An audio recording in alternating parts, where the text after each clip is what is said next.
Muhammad taught his followers that the testimony of a woman is only half as reliable as the testimony of a man. When he wanted to explain why a woman's testimony is less reliable than a man's, he said that it's due to the deficiency of a woman's intellect. So according to Muhammad, the reliability of a person's testimony is directly proportional to the person's intellectual ability. Good to know, Muhammad.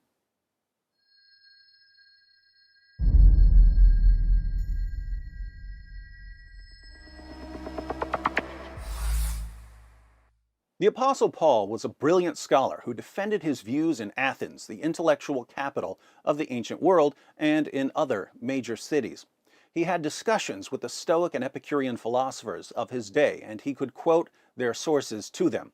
Even Antony Flew, one of the 20th century's most impressive critics of Christianity, said that the Apostle Paul possessed a first-class philosophical mind. Muhammad, by contrast, was an illiterate 7th century caravan trader. Now, being an illiterate 7th century caravan trader doesn't make you wrong, just as being a brilliant scholar doesn't make you right. But when we're dealing with claims about history and theology and various other topics, having some sort of education helps.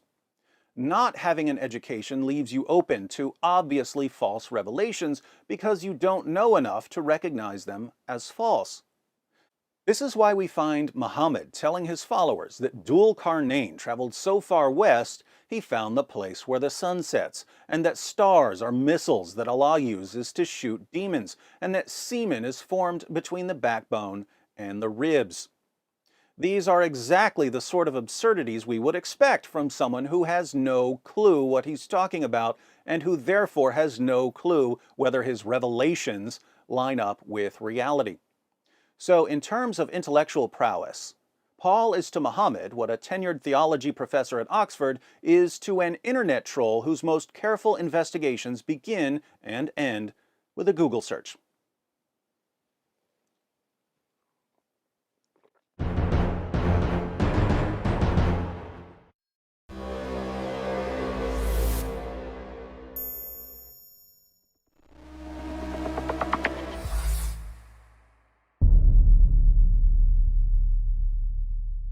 Hi everyone, thanks for watching.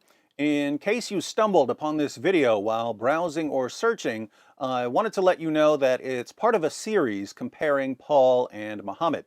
So if you'd like to see the full series, be sure to click on the playlist.